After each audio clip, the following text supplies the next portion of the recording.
After 23 years of the Selena Quintanilla case, new evidence has finally popped up and no new trial. No new trial has been popped up because of the court paperwork. But the district attorney says he now has new evidence to prove about Yolana's innocence. Like the shoes. All this and more on today's Give Me a Break. Good afternoon. We'll have the latest on the Selena Quintanilla case that happened 23 years ago with new evidence a little bit later in this program. But I want to get to this topic that well, with homecoming season coming up, I thought we'd just talk about some things about homecoming, like the homecoming dance, the homecoming game. Like, as a matter of fact, October is the homecoming month, and so is Breast Cancer Awareness Month. We'll talk about that in a bit. But seriously, I'll tell you something. Homecoming is like the biggest thing ever. We talked about this many times in the program before, but the thing is with homecoming, it's like the special thing. The homecoming game, it's like the homecoming game. It's like the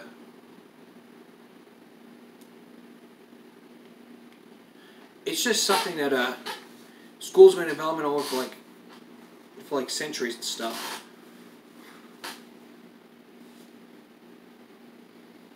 Home games are always home, they're never away. Dances, usually in the cafeteria. I never went to the dance. All I did was went to the homecoming game. Of course, if I did go to the homecoming dance, I just danced around with my guitar.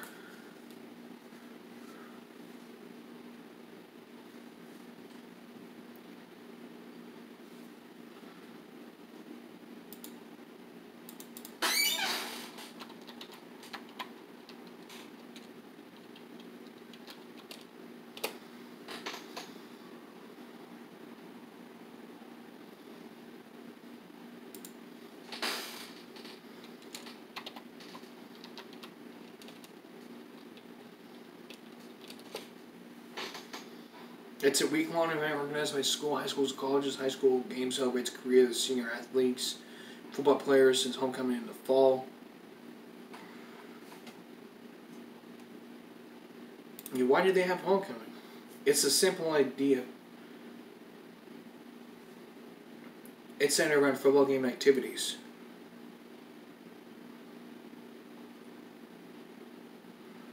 And the difference between homecoming and a prom,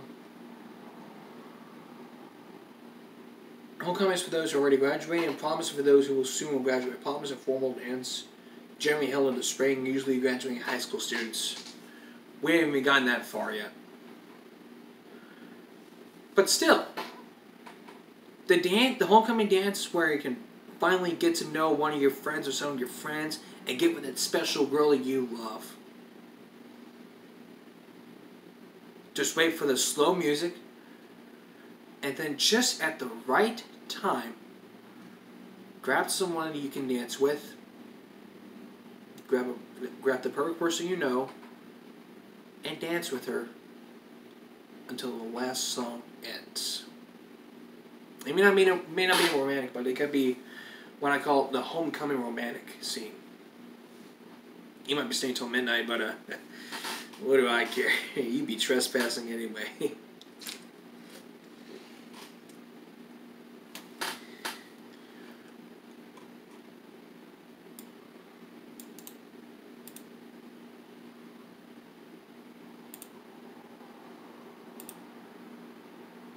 But we're going to look at some articles from this that explain something like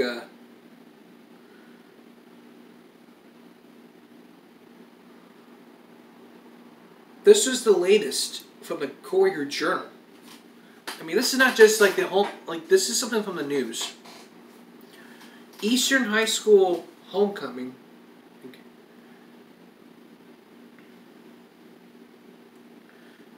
A sexism issue.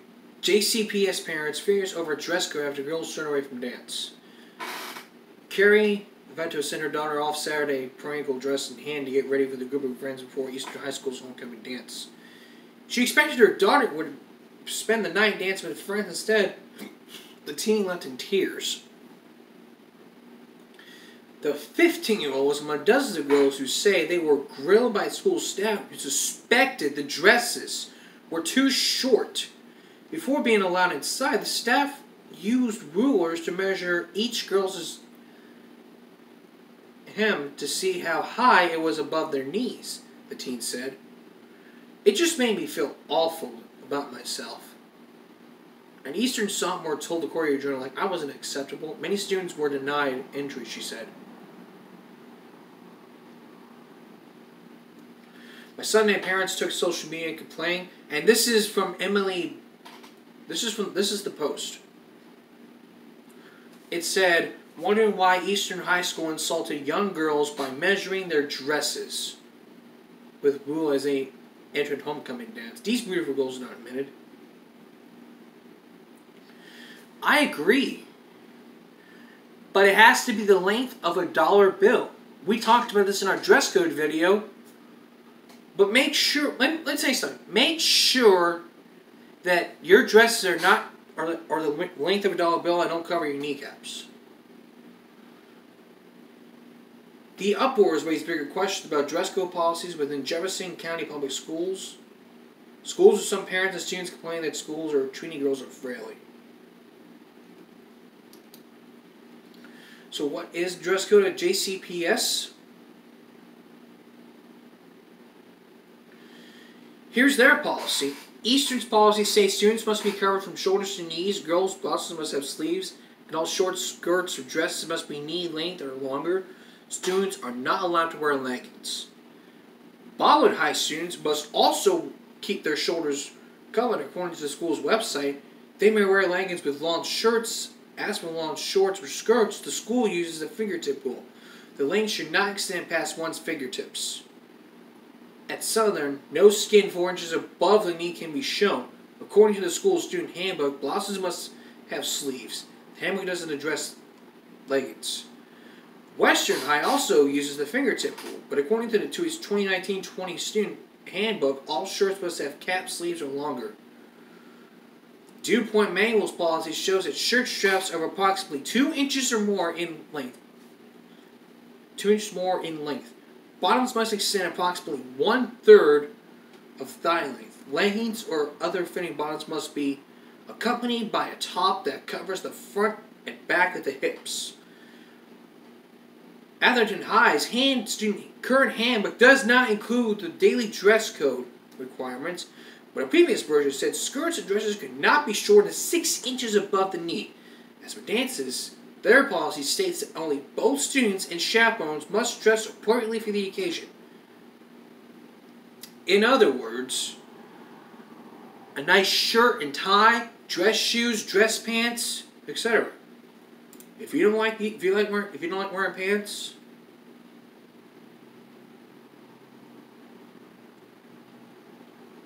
and that's your problem. You can't go to the dance.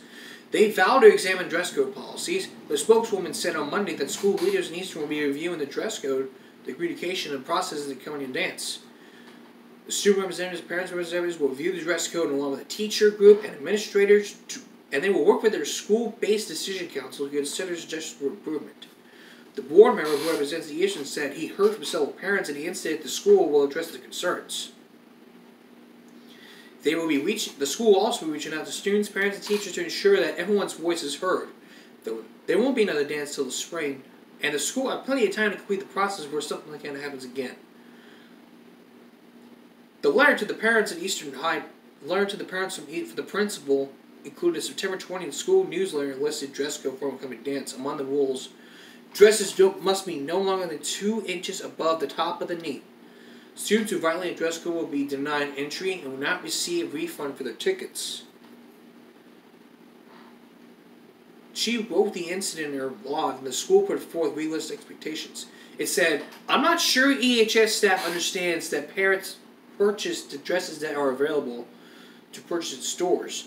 I don't know a single mother who wouldn't love to find the hit at the kneecap dress shop. But this shop doesn't exist. She said she drove to the high school about 8 p.m. Saturday after receiving texts from her daughter about what was happening. She also said another parent told the students to stand on the sidewalk in front of the schools to wait for their rides. How does it compare? I mean, we looked at the handbook. I mean, we talked about it. It was a fundraiser for the senior class. So, as a matter of fact, in the end of this article, the students were denied. They couldn't go to the dance. And they had to find a dress that would cover the kneecap. I mean, that's unexpected. I mean, shorts to the kneecap. I mean, I wear shorts. I mean,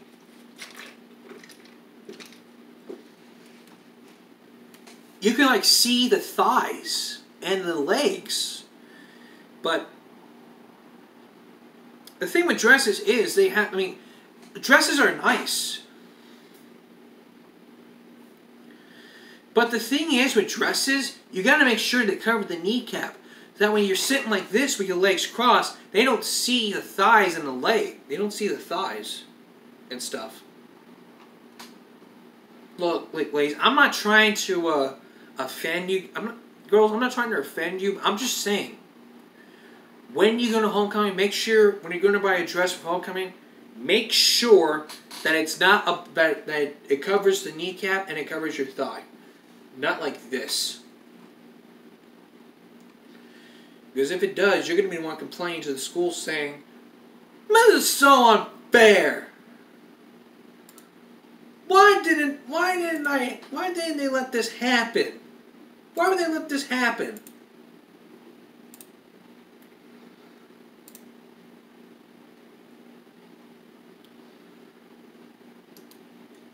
And with homecoming, there's also the parade. The homecoming parade. It always happens like every time in October. Like during homecoming week. There's a parade, there's a dance, and there's a homecoming game. Those are the three. The dance, the game, and the parade.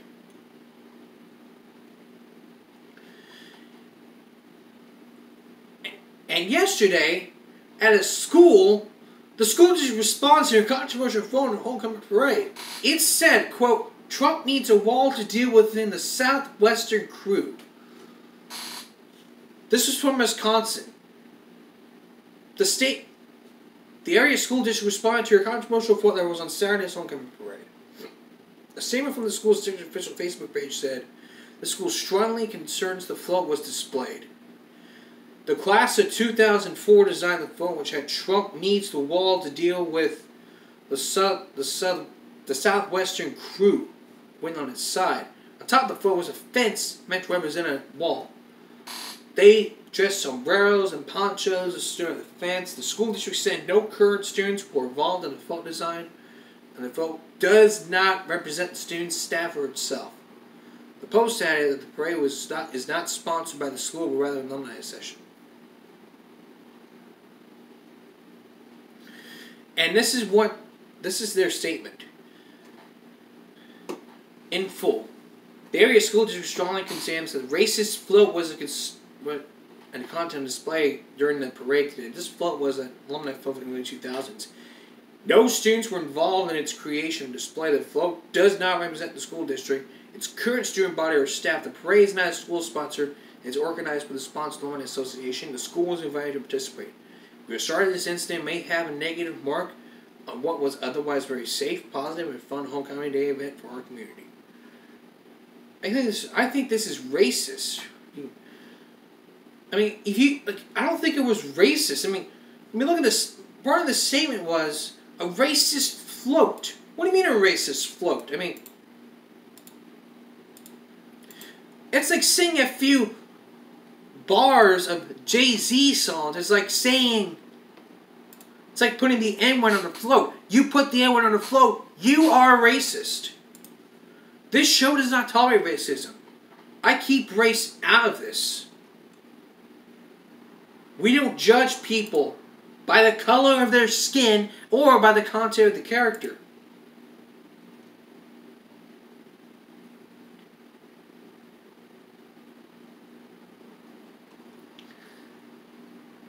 I mean, this was back in 2004. If we hadn't known about this from that year, back in 2004, from that year, they would have stopped it. They would have investigated that float and say, sorry, we can't use it. No one would have approved of that. And also today, the school apologized to it. This is from WKOW.com. They said, the school says they apologized for it. I mean, how can you just make a float and apologize for it?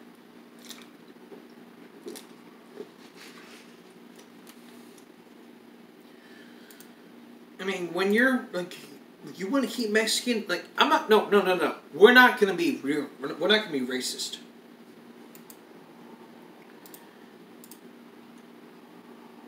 Okay, when you do something like this, you are racist.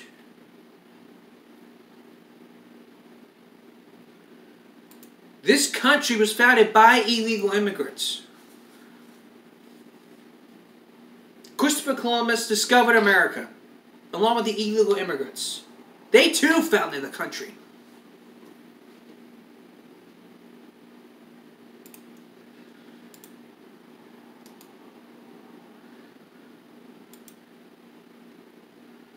But still, you have to understand though, if you're racist like that, then you're racist.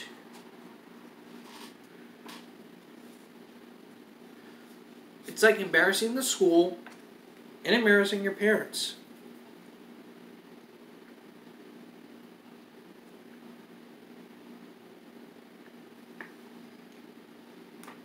Which, trust me. Alright, just today, this is the latest. They apologized for the controversial float. For the float. They're apologizing for the float that made its way in the 2019 parade. The float was displayed 4 men wearing sombreros. The fence over another group, a sign attached to red. And this is the post. This is such not an issue. I've seen much worse over the years. I never heard anyone complain about someone trying to make an issue or nothing. It was either a slow news day or someone's trying to create news. So today, I'm gonna watch the binge. I'm going to watch TV, All in the Family, Dean Martin, Celebrity Host, Dukes of Hazzard. Hope that doesn't offend anyone. I mean, the post has since been deleted. And this is the same statement. And they say, quote, "We are sorry for this that this incident may have left a negative mark on what was otherwise a very safe, positive, fun event for the homecoming day community."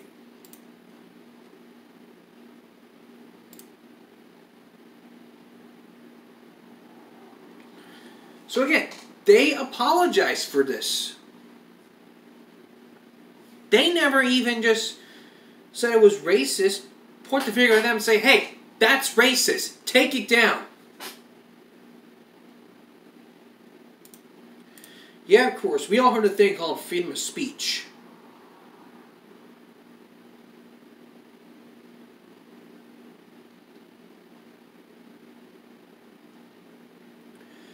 Yeah, we've all heard that the First Amendment says we can say whatever we want. Fire! Like that, but no. Just because we have the First Amendment to say whatever we want, like, fire! It doesn't mean we can say anything you want. You can't scream, fire! In a crowded theater, people are trampled and you'd be liable. We talked about this before in our freedom of speech episode. So again, I think it's racist. They apologized for it. It was probably not entertaining for the homecoming game. The parade. Alright, a bit later on, we're going to be looking into the later on, after 23 years, the prosecutor reveals evidence for the first time in 23 years that had happened ever since Selena Quintanilha's murder. Next, next, our new segment called Cheese and Rice. Next, how long should it take for you to wait for a doctor at your doctor's appointment? We're going to tell you the exact answer how to wait. Plus, we're going to tell you the exact answer after the break. Look, you guys, we've all been there. Lloyd in the doctor's office, waiting in the waiting room, calling their names like doctors here to see you and stuff. How long does it really take for you to wait for the doctor? Maybe because it's computer work. Maybe it's because of technical difficulties. Well, that's what happened. Today was my doctor's appointment. I can't even tell you what it is, but I waited until finally a doctor shows up for that checkup I had. I was afraid I was gonna be late for work, so I just called my boss, let her know I'm gonna be late, and then showed up. She's okay, and then doc comes in minutes later, and then yada yada yada. Then I went to wait the other doctor, and then mom was like, "Well, how long is it gonna take us 9 years to get to work?" It was all because of computer errors.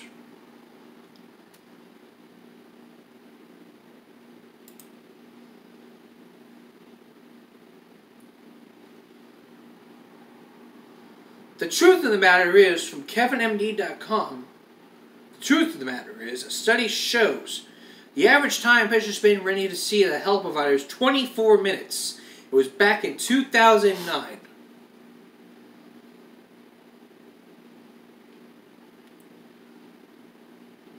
Book the first. Here's what you can do. Book the first appointment. Call ahead, ask how the day is going in terms. If you see a doctor who's prone being called out of the office, after you wait 15 minutes or so, ask the other staff how much longer they think it's going to be wasting time will be. Consider talking frankly to your doctor, providing a letter explaining your frustration, complaining about the waiting times. Send your doctor a bill for what you consider excess waiting time. Don't laugh. If you don't want to keep seeing your doctor, you can see your doctor and small claims score for your time. Be super patient. Bring fun things to do. Read or listen to or hunker down for the afternoon. Find a new doctor. Don't be sitting there for like long. If it takes forever to see your doctor for like times. I mean, if I want to see my doctor, say, why were you running late? Because of computer errors. Couldn't you just get that fixed?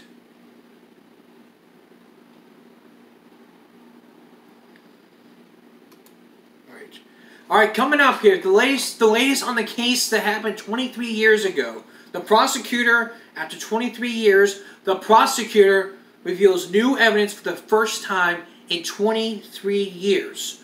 We're going to look at the evidence and the court verdicts from Jonas Saldivar when we come back. Welcome back. 23 years ago, a young woman by the name of Selena Quintanilla was murdered by a woman named Yolanda Saldivar, the member of the fan club. And after 23 years, yes, 4 days ago, the prosecutor revealed the evidence that has not been shown on public television for 23 years.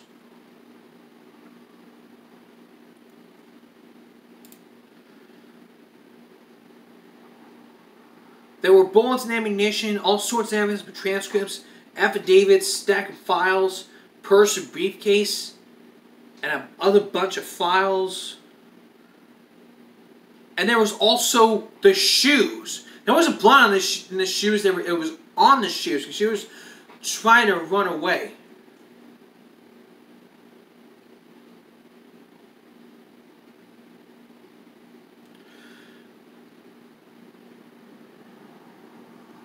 The young star confronted the president of the fan club, Jonas Saldivar, and accused of misunderstanding the club when the argument assured it ended. But this was back in the timeline.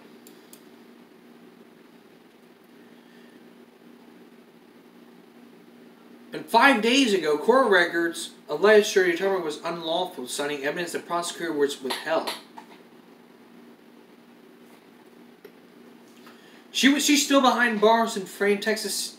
She was still behind bars. March 28th, in the documents saved, Sullivan filed with the U.S. District Court in Waco, Texas, a motion to authorize a second witness of habit, meaning she believed her detention to be unlawful.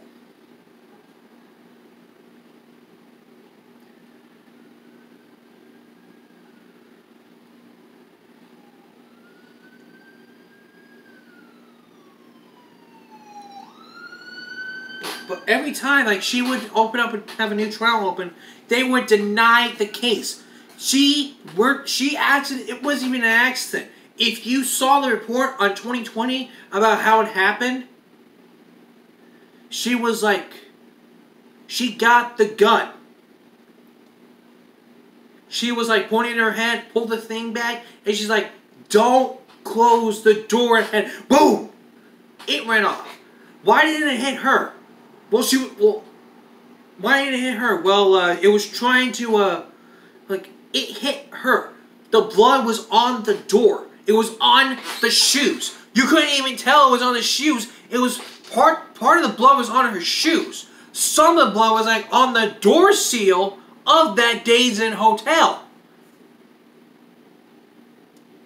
And before all this happened, forged checks were happening from the fan club. You couldn't even believe this back then. But if you weren't there back in 1995, you were the one who witnessed the murder, you were the one who told the story, and you would be coming on this program trying to figure out what had happened. If you were one of the witnesses that saw the murder back in 1995 and would like to be on the show to discuss your theory about what happened in the murder, I would be really open. I would have both listening ears on. I would just listen. And have your opinions heard about whether she should be freed or she should be stayed behind bars. Because, let's face it, she was denied every time to get a new trial because of what happened. We know what she happened. She said it was an accident. I think she murdered Selena. Why was there a gun to end the relationship? Maybe she wanted to, I don't know. I don't want to get there, but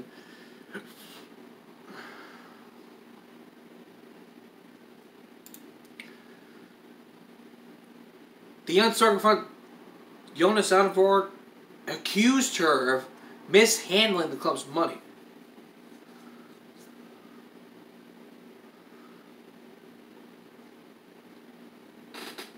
Her attempt was denied because we know what she did. She was in the car. She refused to give up. All she did was just, it was probably an accident. But no, it wasn't even an accident. An accident happens when you trip over something. That's an accident. Look, I would go into more detail about this. But the bottom line is, her case, no trial was happening. No trial happened. And there was no trial that happened. Nothing happened. No trial, no nothing. Case closed. New evidence. There was new evidence. And that,